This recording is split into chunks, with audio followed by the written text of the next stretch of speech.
Bueno, buenas tardes, buenas noches. ¿Cómo están? Todo muy bien. Qué bueno, Muy bien, Camilo, gracias. genial. Bueno, Excelente. primero quiero agradecerles a quienes se tomaron el ratito de venir a escucharme hablar un rato sobre pensamiento sistémico. En estas épocas de pandemia para todos es súper complicado sacar momentos aparte de los laborales, ¿no? Cuesta muchísimo la desconexión.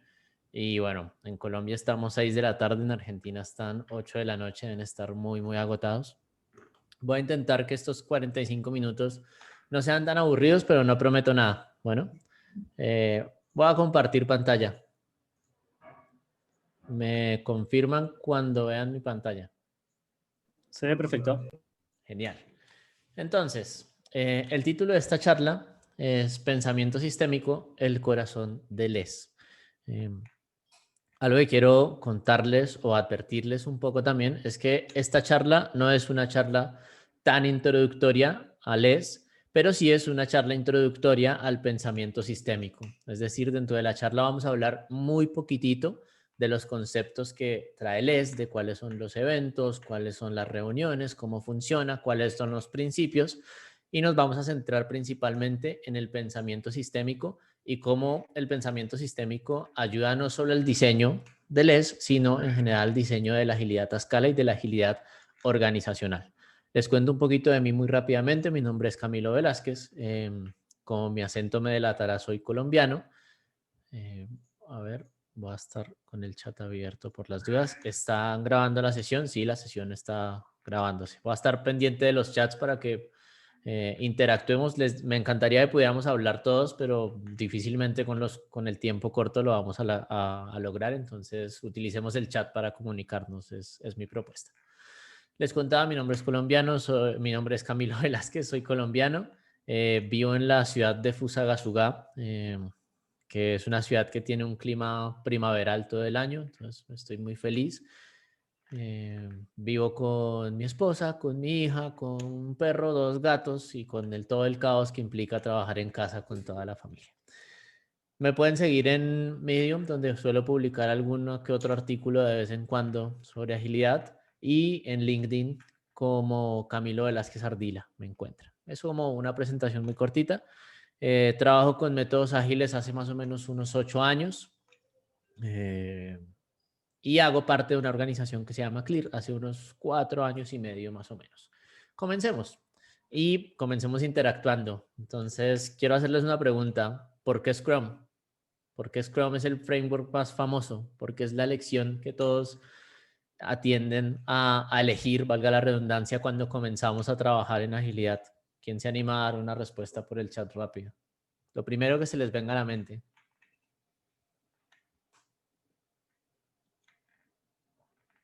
Por marketing, nos dice Carlos. Fácil de leer, difícil de masterizar. Es el más difundido, es el que más publicidad tiene, porque escribieron una guía, es el más conocido, porque funciona, está bueno eso, porque es bien prescriptivo. Yo creo que es la publicidad, tiene, pero hay varios.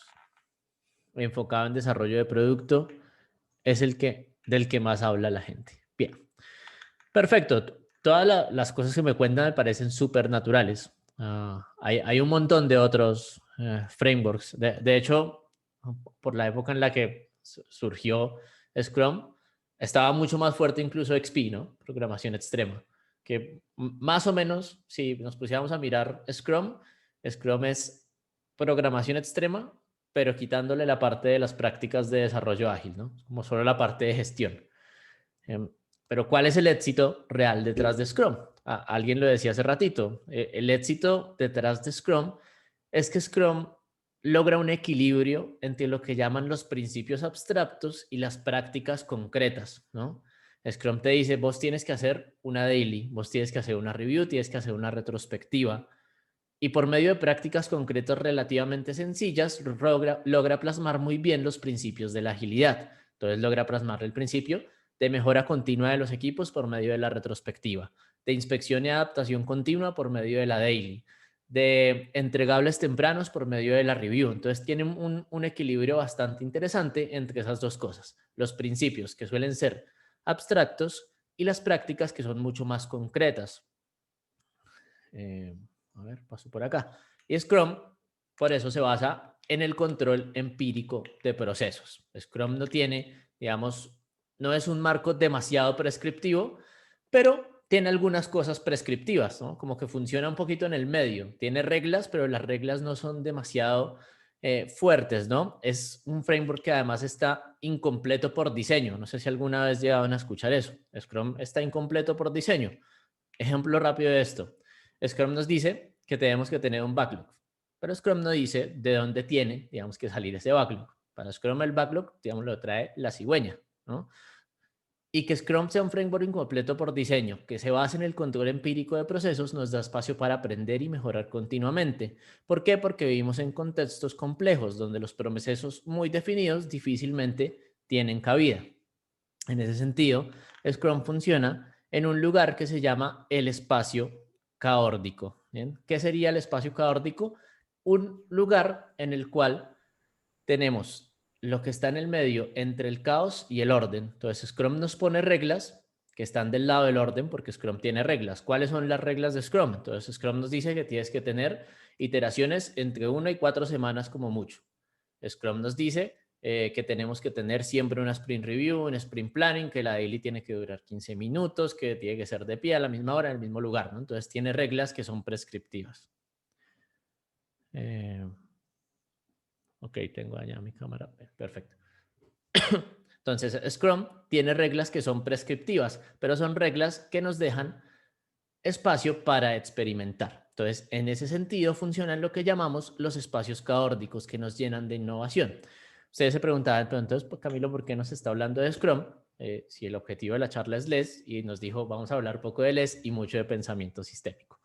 Principalmente porque lo que nos propone LES es que LES es Scrum, pero Scrum escalado. Es decir, utilizamos el mismo principio del control empírico de procesos, de encontrar el equilibrio entre principios abstractos y prácticas completas por medio del espacio caórdico. Ahí es donde funciona LES. ¿Por qué? Porque vivimos en un mundo complejo, donde la agilidad llegó para ayudarnos a navegar la complejidad, ¿no? La misión de la agilidad es ayudarnos a vivir en estos complejos cambiantes a los que nos enfrentamos todos los días en nuestros negocios. Entonces, Scrum, como les comentaba, es Scrum escalado, ¿no? Entonces logra el mismo balance entre los principios abstractos y las prácticas concretas. No tiene respuestas demasiado definitivas, es decir, no es un framework demasiado prescriptivo. Entonces, para personas que buscan tener algo más prescriptivo y tener muchas respuestas, digamos, los va a dejar un poco insatisfechos. Para ese tipo de situaciones, puede ser mejor que funcione trabajar con un framework como Safe o con un framework como DAT, que tienen estructuras mucho más montadas, que tienen un paso a paso más guiado. El problema con esto, ¿cuál es? Que si algo nos ha enseñado la historia y los métodos tradicionales, es que los frameworks que son demasiado prescriptivos no funcionan en el mundo en el que nos movemos hoy. Y el contexto que vive una organización es muy distinto al que tiene otra organización distinta. Entonces, pensar en un framework de escalado definitivo es imposible. Necesitamos algo que funcione en el espacio caórdico, justamente como funciona Scrum, que nos dé algunas reglas, pero nos deje mucho espacio para la experimentación. ¿Bien? ¿Y qué es eso de la complejidad? No sé si conocen el framework de Dave Snowden de Cunevin. Me imagino que muchos sí. Para los que por ahí no lo conozcan, les cuento muy rápidamente de qué va y les cuento de esta interpretación que encontré. Me gusta muchísimo, que es la interpretación de Rob Engels sobre el framework Cunevin. Entonces, el framework Cunevin lo que intenta es intentar identificar en dónde o categorizar la complejidad que nos rodea.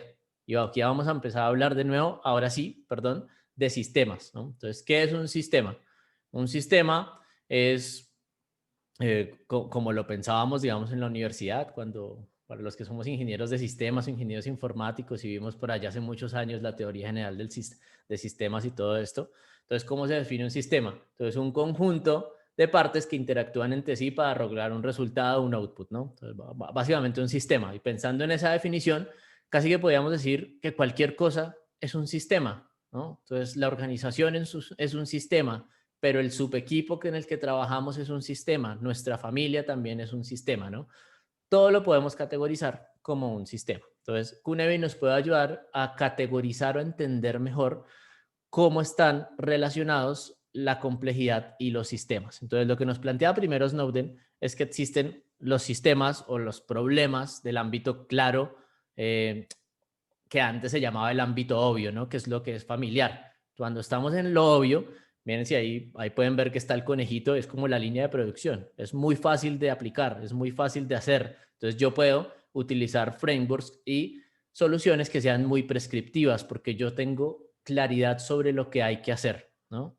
Pero a medida que me voy moviendo, la cosa va cambiando. Cuando me muevo hacia lo complicado, lo que comienza a suceder, bueno, movámonos para el otro lado, que así lo explica el dibujo mejor. De lo claro a lo familiar, imagínense que llegó una pandemia, por ejemplo, y la organización tiene que adaptarse. ¿Qué es lo que pasa? Caos.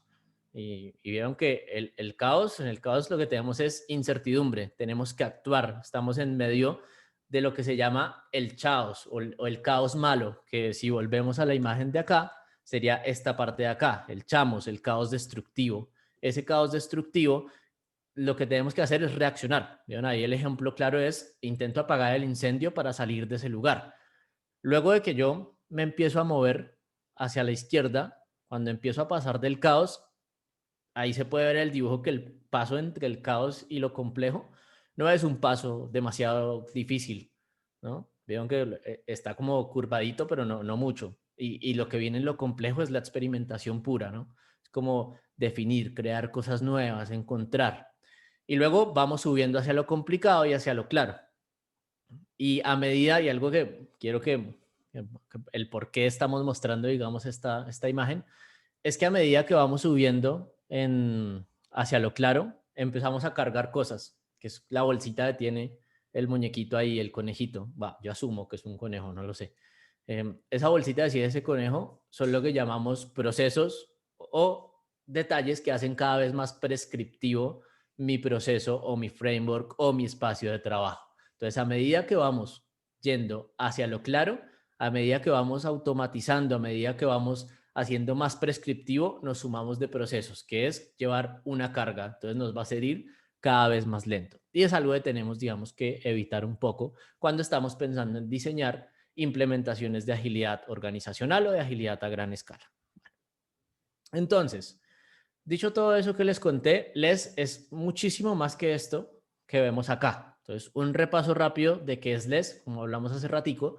LES es Scrum, pero a gran escala, ¿no? Al ser Scrum a gran escala, entonces, ¿qué es lo que tenemos? Tenemos un Sprint Planning, tenemos un Sprint Backlog, tenemos un Product Backlog, un único backlog para la cantidad de equipos que vayan a trabajar, un único Product Owner compartido para todos los equipos que vayan a trabajar, y tenemos Daily Scrum, refinamiento, retrospectiva, review y incremento de producto. Es decir, no tenemos nada distinto a lo que hacemos en Scrum naturalmente. Algunos cambios rápidos que tiene, digamos, LES frente a Scrum es que aparte de la retrospectiva que tenemos como equipo, tenemos otra retrospectiva que se llama la Overall Retrospective, que lo que hace es pensar en todo el sistema completo de LES, es decir, pensamos en la cantidad de equipos completos, cómo mejoramos como ese conjunto de equipos, cómo mejoramos como sistema. Eso es a grandes rasgos LES, pero LES para mí representa muchísimo más que esto, porque el éxito de Scrum está justo más allá de utilizar un framework específico, decir tenemos X roles o tenemos X herramientas o tenemos X reuniones. El éxito de LES, como yo lo veo, es el uso del pensamiento sistémico. Y aquí vamos a comenzar a hablar de algo que me parece muy interesante, esta frase de Albert Camus, ¿no? La vida es la suma de todas tus elecciones, ¿no? Todos tomamos elecciones, todos tomamos decisiones, todos los días. Hoy tomaron una decisión, por ejemplo, ustedes. La decisión de estar en esta charla, habiendo otras, no sé, 10 charlas a las que podían ir. Y tuvo que haber un criterio para tomar esa decisión. ¿Cuál fue el criterio que tuvieron para entrar a esta charla? ¿Quién se anima a escribir rápidamente en el chat?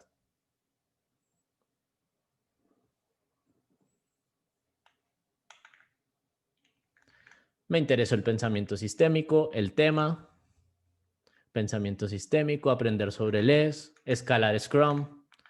Quería conocer pensamiento sistémico, me llamó lo de pensamiento sistémico. Bien. Nuestras decisiones suelen estar condicionadas por nuestros modelos mentales. Es decir, yo creo que soy libre de todas las decisiones que tomo, pero no siempre soy dueño de mis propias decisiones. Resulta que mi forma de decidir está condicionada a un conjunto de creencias que a veces yo creo como verdaderas, pero que muchas veces son sesgos cognitivos. Una buena forma de haber decidido si entraba a esta charla o iba a cualquier otra charla de las que están postuladas para el mismo horario, hubiera sido poner un balance de los pros y los contras, ¿no? El expositor, la experiencia de la persona, la temática, lo que dice un poco el extracto de la charla. Pero no solemos decidir así todo el tiempo. Nuestras decisiones son más bien emocionales, ¿no? Las tomamos más bien como con la panza todo el tiempo. A mí, por ejemplo, mi esposa me pregunta qué comemos y lo primero que le digo es vamos a tomarnos una hamburguesa con Coca-Cola. Es lo primero que se me viene a la mente, porque mi modelo mental está tan arraigado de que me encanta la hamburguesa con Coca-Cola, que va a ser la respuesta de siempre va a sacar de primerazo. Aunque en el fondo, y si me pusiera a pensarlo un poco mejor, yo estoy seguro es una mala decisión, porque tengo posiblemente el hígado graso y no debería tomar Coca-Cola. Sin embargo, tomo una decisión emocional. Y pensando en eso, resulta que si nos vamos al entorno empresarial, la organización es la suma de las elecciones que tomamos también nosotros. Y el problema que tenemos con esto es que muchas veces las decisiones que solemos tomar en una organización también son decisiones emocionales. Así como tomamos decisiones emocionales en nuestra vida personal, las decisiones que tomamos respecto a qué framework utilizar, cómo implementar una herramienta de agilidad suelen ser emocionales. Las tomamos sin pensarlas demasiado, porque decidimos sobre la base de nuestras experiencias, apoyándonos en nuestros éxitos y fracasos, independientemente de si esa experiencia aplica al momento actual, como si tuviéramos un método, digamos, instalado en el cerebro. Siempre estamos decidiendo basados en lo que podemos ver nosotros, en nuestro propio contexto. ¿Bien? Y ahora vuelvo a hacer otra pregunta para ustedes. ¿Por qué escogemos un framework u otro? ¿Cuál suele ser, para los que hayan trabajado con agilidad a escala o con agilidad en cualquier ámbito, cuál fue el criterio de decisión para escoger trabajar con LES, con SAFe, con Nexus, con Scrum, con Kanban? ¿Cuál fue el criterio? La experiencia, buscar procesos livianos. De acuerdo a la necesidad, elijo un framework. Por el contexto y la finalidad, el tipo de proyecto, el objetivo. Nunca traté de elegir un framework. El contexto, escalabilidad. Y si no fueron ustedes, también es válido que digan por qué creen que quienes escogieron el framework, escogieron el framework.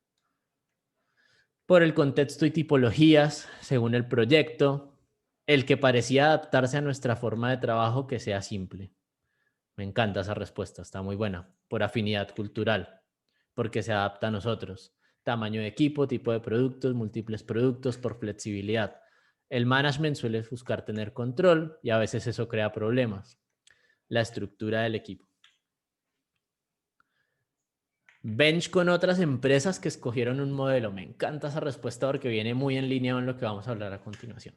Bueno, en mi experiencia, en la mayoría de los casos, escogemos un framework por afinidad de quienes toman las decisiones, ¿no? Entonces, si es que llegó la consultora X a hacernos un proceso de consultoría y ellos nos dijeron, vámonos con LES, bueno, nos vamos con LES porque ellos son el experto y segurito ellos tienen que saber. Y ese experto muchas veces escoge LES porque LES es lo que conoce, porque LES es lo que ha implementado antes. Entonces, si yo implementé LES en otro momento, seguramente también me va a funcionar porque lo obtengo resultados. O escojo SAFe porque SAFe es el que está usando todo el mundo en el mercado. Y si todo el mundo lo usa en el mercado, seguramente algo bueno tiene que tener, ¿no? Y aquí viene la frase de la que hablábamos hace ratito. No siempre somos dueños de nuestras decisiones. Nuestra forma de decidir está condicionada a un conjunto de creencias que tomamos verdaderas, pero que en muchas ocasiones resultan ser sesgos cognitivos.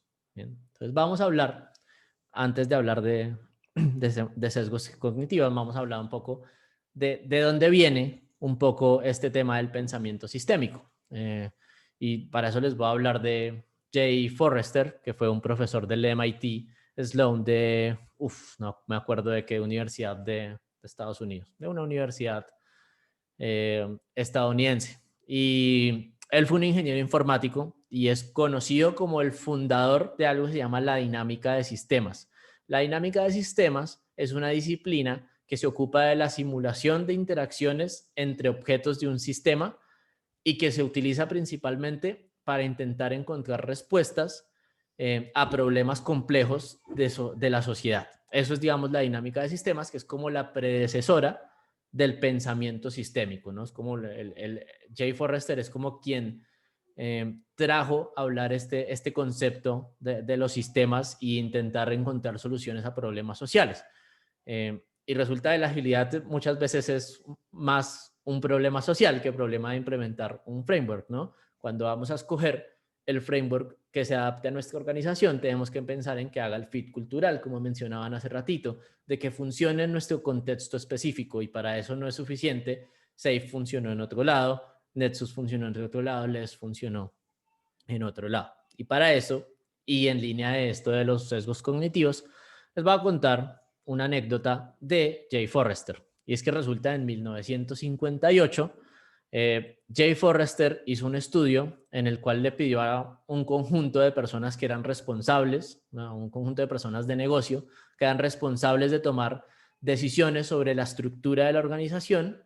Les dio, miren este sistema, optimícenlo, ¿no?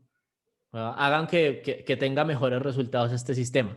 Y el resultado es que por lo general las personas que tienen el poder de decisión en un sistema tienden a suboptimizar y hacer que el rendimiento del sistema sea peor en vez de mejorar.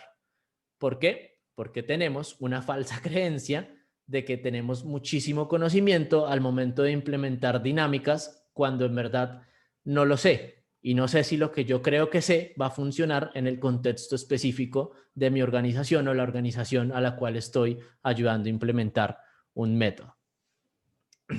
Y resulta que trasladando ese estudio, que fue en 1958, pero a mi parecer sigue bastante vigente, las personas que somos responsables o solemos ser responsables de diseñar las estrategias de implementación de agilidad, también caemos en muchos sesgos cognitivos, lo cual nos puede llevar a suboptimizar o hacer que los sistemas funcionen peor. ¿Por qué? Porque muchas veces escogemos un framework por emocionalidad. Yo escojo Les porque fui a tomar el training de Les con Craig Klarman y entendí que era el mejor framework. O yo escojo Safe porque Safe es el que usa el resto del mercado, ¿no? La mayor parte de las personas tenemos un juicio débil sobre cómo mejorar los sistemas. Generalmente aplicamos lo que llamamos el sentido común, ¿no? Que es, yo tomo una decisión por sentido común, pero ese sentido común suele ser incorrecto y aplicamos quick fix o arreglos rápidos que no crean una mejora en el sistema duradero. Pero vamos a hablar un poco más adelante de esto. Entonces, hablemos de cuáles son esos posibles sesgos cognitivos que nos encontramos como agile coaches, como personas de la organización responsables de diseñar un sistema de agilidad a escala, ¿no? Es pueden ser todos estos sesgos cognitivos. El primero es el patrón ilusorio, ¿no? Que es encontrar patrones en sucesos no relacionados. El ser humano es experto en encontrar patrones. Desde la antigüedad, hace milenios de años, siempre fuimos muy buenos en encontrar patrones. Entonces, cuando empezaban a notar que existían estaciones, el ser humano encontró un patrón en las estaciones e intentó explicarlo por medio de dioses, ¿no? Entonces, los dioses son los responsables de las estaciones. O cada vez que caía un meteorito, intentaban encontrar un patrón con que empezaban a suceder otros desastres naturales o cómo funcionaban las cosechas. Entonces, el ser humano es muy bueno encontrando patrones. Y usualmente lo que nosotros hacemos es, cuando tenemos un juicio demasiado débil, y más que débil, demasiado temprano sobre una situación, solemos encontrar un patrón muy rápidamente. El siguiente es el sesgo cognitivo de arrastre, que es el de dejarse llevar por el comportamiento de grupo. Entonces, una de las respuestas que salieron hace ratito, ¿por qué escogimos el framework? Porque hicimos best marketing y es lo que está usando el resto del mercado. Y es que resulta de la competencia está usando Safe. Entonces, vámonos por Safe, lo cual puede ser una decisión demasiado apresurada, ¿no? Otra es el efecto de Dunning-Kruger. Este efecto de Dunning-Kruger es una sobrevaloración ilusoria de las capacidades que uno posee, ¿no? Creo que sé mucho más de lo que en verdad sé. ¿Qué tan profundo es mi conocimiento sobre frameworks de escalamiento para escoger cuál es el mejor y para tomar una decisión para esta organización? Observé 2 días y decidí que Safe es la mejor opción y, bueno, por ahí estoy viviendo en el efecto de Dunning-Kruger. Está el efecto contraste, que es la distorsión de percepción al comparar por contraste, ¿no? Vieron el ejemplo está ahí, es los dos círculos gris, los dos, perdón, rectángulos grises son del mismo color, pero cuando lo comparamos y lo vemos dentro de un gris más oscuro, a nuestra vista puede parecer distinto. Entonces, un ejemplo más aterrizado es cuando yo contrasto información de un framework pensando en que hace 5 minutos vi información de otro framework e inevitablemente voy a estar comparándolos, ¿no? Voy a estar contrastando la información. ¿Bien? Luego tenemos el sesgo de confirmación, que para mí es uno de los más comunes cuando estamos tomando decisiones de diseño e intervención en la agilidad. Y el sesgo de confirmación es aquel en el que favorecemos toda la información que confirme nuestras creencias, ¿no? Entonces yo leí un estudio que decía que LES funcionó muy bien en tal organización. Eso quiere decir que LES es exactamente lo que necesitamos y estoy confirmando lo que yo dije. O hicimos un experimento y resulta del experimento a la primera nos salió bien y subimos un porcentaje de un KPI o de un OKR. Eso es gracias a que estamos haciendo LES, ¿no? Entonces como que intento validar constantemente mi conocimiento. Y es un sesgo muy común en nosotros como Agile Coaches. El sesgo de retrospectiva, que es creer que algo ya se sabía luego de conocer su resultado. No sé si alguna vez les pasó a mí me pasa muchas veces, que observo una situación y alguien la explica o dice algo y es como, ah, sí, claro, obvio, ya lo sabía, sí, ¿no? Y muchas veces yo no lo sé, porque muchas veces el conocimiento que yo creo que tengo no es conocimiento de tengo, sino es conocimiento que tienen las personas que me rodean, porque somos una red de conocimiento al final y está perfecto, de hecho, solo que tenemos que escapar del sesgo cognitivo de sobrevalorar nuestro propio conocimiento. Tenemos luego el sesgo de proyección, voy colgadísimo con el tiempo, voy a empezar a apretar el acelerador, que es asumir que los demás comparten nuestras ideas, ¿no? Es asumir que otras personas van a pensar exactamente como nosotros. Entonces, si yo creo que ese es el mejor framework, estoy seguro de las 67 personas que están aquí en la charla conmigo también lo creen y por algo están acá. Eso valida mi sesgo de confirmación. Además, tenemos luego el sesgo de heurística de disponibilidad, que es sobreestimar la información con la que se dispone. ¿No? Es como, yo tengo X información disponible para estudiar sobre LES y sobre pensamiento sistémico y le doy preferencia solo a esa, porque ignoro que hay un mar de información distinta que puede refutar incluso mi pensamiento, ¿no? Tenemos el sesgo de anclaje, que es que la primera información conocida condiciona las decisiones posteriores, ¿no? Luego tenemos el efecto encuadre, que es diferente interpretación según se presenten los datos. Este es muy común. Voy a presentarle a la alta dirección las opciones de frameworks que tenemos. Entonces les digo, tenemos primero LES, tenemos primero Safe. Entonces, si presentamos primero LES, seguramente va a condicionar las ventajas de las que hablamos LES para luego hablar de las de Safe. Entonces, estamos convenciendo bajo falsas creencias, generándole expectativas erróneas posiblemente a una persona de toma la decisión. Tenemos luego el punto ciego, que es el más grave de todos, que es la incapacidad de percibir nuestros propios sesgos cognitivos. Es decir, yo no sé que no sé, o yo no sé que tengo el sesgo de confirmación, ¿no? Y por último, tenemos el de percepción selectiva, que es las expectativas influyen en cómo vemos la realidad. Entonces, si yo quiero que la organización se vaya por LES, voy a ver mi realidad absolutamente, que todo me cuadra para que usemos LES. es que todas las soluciones que yo imagino les tiene la respuesta. ¿Por qué? Porque mis preferencias están condicionando el cómo yo veo la realidad, ¿no? Ahora, la pregunta es, muchas de las respuestas que dimos en el chat, ¿les suena que estamos viviendo con algún sesgo de confirmación de los que mencionamos o posiblemente otro, ¿no? Porque las decisiones que tomamos no suelen ser decisiones que pensemos mucho, no son decisiones que pensemos a fondo, son decisiones que tomamos por afinidad, por lo que creemos, por los sesgos con los que vivimos, por nuestros modelos mentales. Entonces, la invitación que yo quiero hacer en este espacio es que en vez de pensar en escogerles, yo no quiero venderles a ustedes les, yo lo que quiero venderles es que tomemos mejores decisiones, pero para tomar mejores decisiones tenemos que liberarnos del ego que tenemos como Agile Coaches y es que no se podemos saber todo. Tenemos que utilizar herramientas como el pensamiento sistémico para tener una visión más general de las cosas. Y aquí vamos a hablar de Peter Senge, que fue la persona que más o menos popularizó el pensamiento sistémico en el mundo de los negocios en los últimos años. En 1990 él escribió su libro La Quinta Disciplina y en La Quinta Disciplina habla del pensamiento sistémico, valga la redundancia, como una disciplina para ver totalidades. Es un marco que ayuda a ver interrelaciones en vez de cosas. Ayuda a encontrar patrones de cambio en vez de instantáneas estáticas, ¿no? Eso es como básicamente lo que plantea el pensamiento sistémico. Entonces, en vez de diseñar una estrategia de agilidad a escala, una estrategia de agilidad organizacional basado en un framework demasiado grande, demasiado robusto que intente dar todas las respuestas, o intentar utilizar LES o intentar cualquier otro, lo que debemos hacer es analizar, entender, sentarnos, hacer pensamiento sistémico para poder hacer una intervención y un diseño que funcione para la organización y el contexto complejo en el que se mueve, porque no todas las organizaciones son iguales, ¿no? Entonces, hace rato, digamos que dejamos de hablar de LES, ¿no? Hablamos como en los primeros 2 minutos hablamos de LES y luego cambiamos de tema totalmente. Sin embargo, yo creo que el pensamiento sistémico es la columna vertebral del LES, y no solo la columna vertebral o el corazón del LES, sino que debería ser la columna vertebral de cualquier intervención que hagamos en una organización.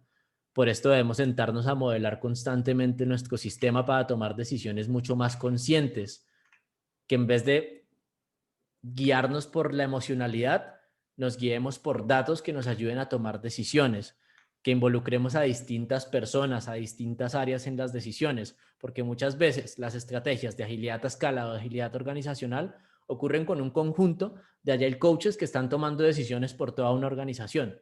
Y esos Agile Coaches a lo mejor no están en el Gemba, no conocen qué es lo que pasa en la organización todos los días.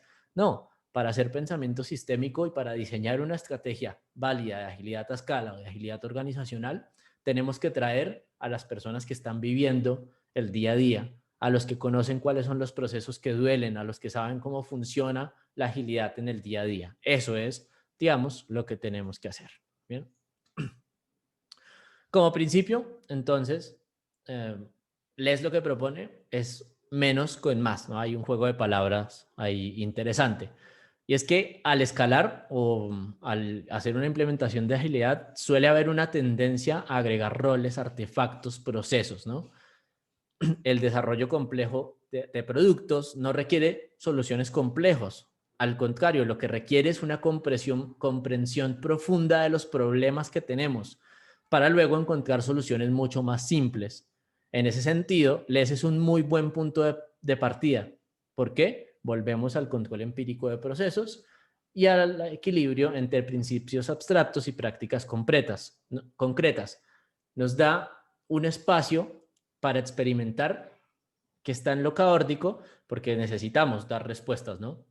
No podemos decirle a la alta gerencia o a la dirección, hey, no, es que resulta que los marcos prescriptivos no funcionan. Entonces, lo que vamos a hacer es comenzar a experimentar y vamos a descubrir por el camino, haciendo pensamiento sistémico, cuál es el framework que nos funciona.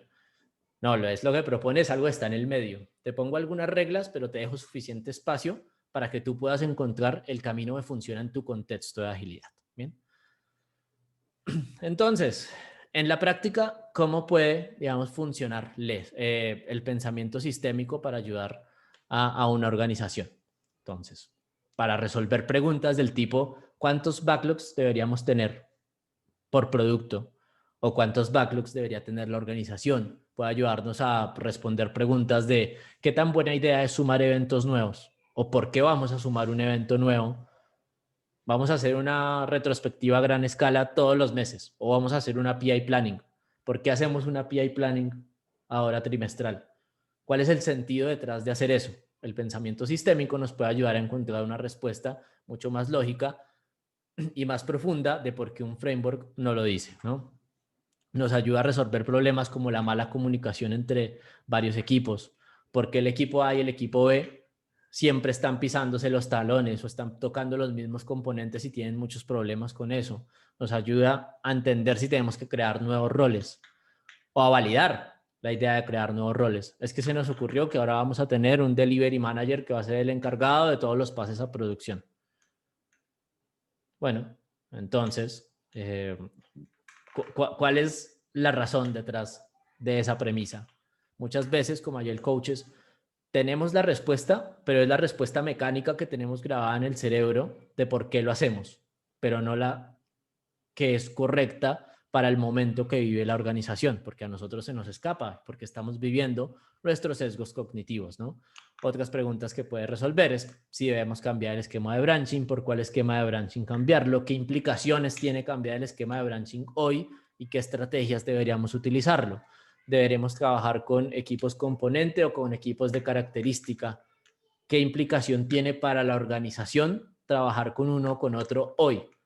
Porque la respuesta lógica que va a dar allá el coach va a ser siempre no. Feature teams, siempre. Es la obvia, pero no lo sabemos, porque no sabemos cuál es el contexto de la organización, cuáles son las dificultades con las que se mueve en ese momento. ¿Bien? Entonces, como les comentaba, como Agile Coaches, para todas estas preguntas siempre tenemos una respuesta. Es como si nuestro cerebro fuera y localizara lo primero que se nos ocurre y trae la respuesta. Es que tengo un problema con la motivación de mi equipo, Moving Motivators. Es que resulta que no sé cómo hacer que el equipo sea más autoorganizado. Entonces utiliza esta técnica de Management 3.0. Siempre tenemos una respuesta como Agile Coaches, pero las respuestas suelen estar en la organización, no en nosotros. Nuestra misión por ahí es mostrarles posibles herramientas para que la organización elija cuál es el camino, digamos, que debe tomar. ¿Bien? Vamos muy colgados de tiempo, entonces me voy a ir directamente hablemos de un ejemplo de pensamiento sistémico, ¿no? Vamos a la cancha a hablar de pensamiento sistémico un poquito. Pero para hablar también del pensamiento sistémico en la práctica, tenemos que hablar de un concepto que es la optimización local. La optimización local es ese efecto en el que todo el mundo parece que está muy ocupado todo el tiempo. Tipo, yo tengo reuniones desde las 7 de la mañana hasta las 6 de la tarde seguidas. O todo el día estoy ocupado, todo el día tengo cosas por hacer. Sin embargo, el sistema entrega lento y no sorprende a los consumidores, ¿no? Como estoy ocupado, pero no me rinde. ¿Alguna vez les pasó eso? Todo el día estuve en reuniones, pero no hice nada, solamente hablar. No obtuve ningún resultado, ningún outcome. A eso se le llaman optimizaciones locales. Pongamos un ejemplo de una optimización local muy rápido para poder avanzar. Imagínense un restaurante. En un restaurante, entonces, hay una persona que se dedica a cortar zanahoria. Y su misión en el restaurante es cortar zanahoria todo el día. Y él corta más o menos 30 zanahorias al día. Es lento, sería yo cortando zanahorias seguro. Y a él le pidieron, bueno, optimice su trabajo, por favor. Trabaje en su optimización. Él dijo, por supuesto, optimizo mi trabajo. Y lo que hizo fue que encontró una nueva técnica con la cual pasó de cortar 30 zanahorias a cortar 50 zanahorias en un día. Resulta después de una semana se dieron cuenta que el restaurante solo consumía 30 zanahorias al día y las otras zanahorias, las otras 20 zanahorias que él cortaba, se iban a los desperdicios, a la basura. ¿Eso fue una optimización? Por supuesto que fue una optimización. Él hizo una mejora porque mejoró su técnica y hizo su trabajo más rápido, pero fue una mejora que a largo plazo no le brindó ningún beneficio al sistema, sino que fue una optimización. En ese caso le llamamos optimizaciones locales. El pensamiento sistémico nos ayuda a identificar cuáles son las optimizaciones locales que solemos hacer al tomar decisiones y nos ayuda a pensar en optimizaciones globales, que la optimización global sería mejorar el sistema completo. Entonces esto es como sacar la cabeza del agua, y es que yo no tengo que mejorar solamente mi pedacito, sino que tengo que mejorar la organización como un sistema, y es que mi equipo también es un sistema completo.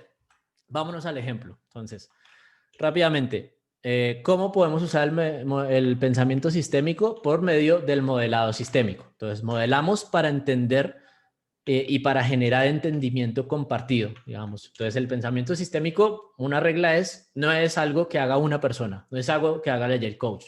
Es el Agile Coach facilitando y personas de la organización compartiendo.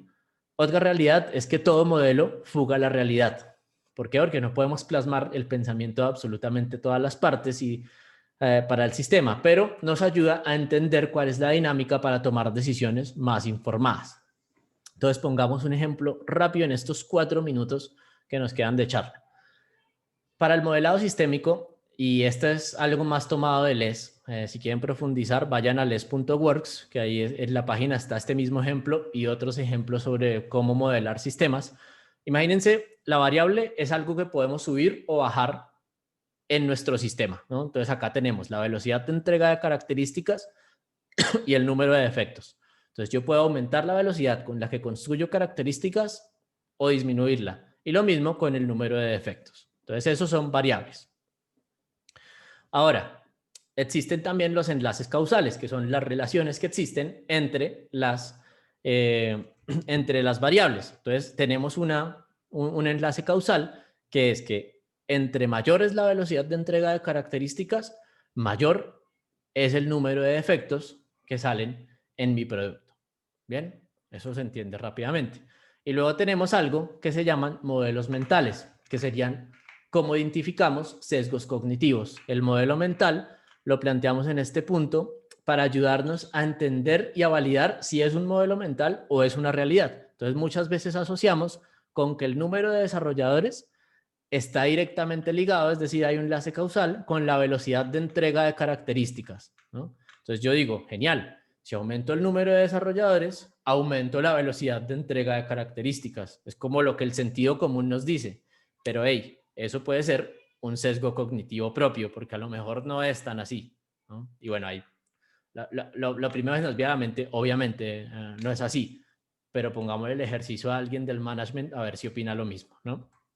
Entonces, podemos tener también restricciones y enlaces causales opuestos. Entonces, una restricción, número de desarrolladores. Para tener un número de desarrolladores más elevado, tengo una restricción que es el presupuesto. Esa no es variable, porque no la puedo subir y no la puedo bajar. Mi presupuesto está quietito.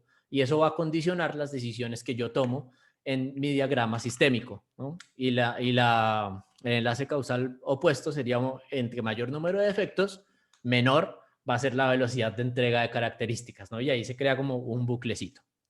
Pasemos a la siguiente. Tenemos algo que se llaman metas y reacciones. Entonces, una meta, en este caso es que queremos aumentar la velocidad. ¿Quiénes definen la meta? Las personas de la organización. Depende de cómo queramos optimizar el sistema. Usualmente, una reacción, y aquí es cuando estamos diagramando lo que pasa, suele ser, es que para aumentar la velocidad, aumentamos la presión para que aumente la velocidad. Es decir, ponemos a trasnochar a los desarrolladores, ¿no? Y cuando ponemos a trasnochar a los desarrolladores o aumentamos la presión, muchas veces lo que hacemos es un quick fix, que es lo que llamábamos sentido común. Hacemos contrataciones rápidas. Hacer contrataciones rápidas aumenta el número de desarrolladores. Eso seguimos con la creencia de que aumenta la velocidad de las características, aumenta el número de defectos, pero resulta que teníamos el presupuesto, ¿no?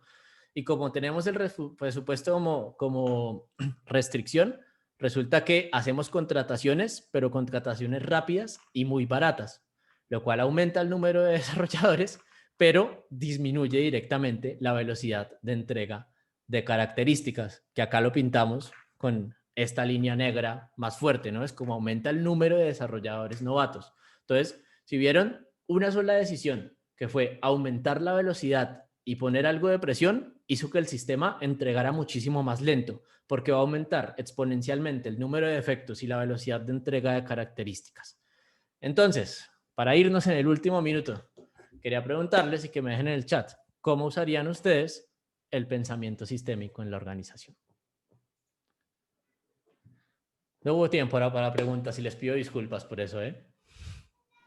Nos dejaste así con ganas de más. Sí, perdón. A mí por lo menos.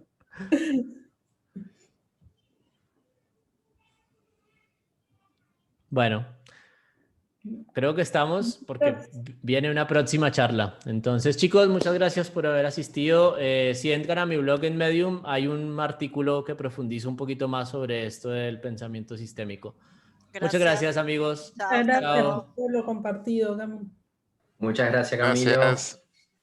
Saludos Hasta a luego. todos. Gracias, Cami. Chao, Muy bueno. Cami, gracias.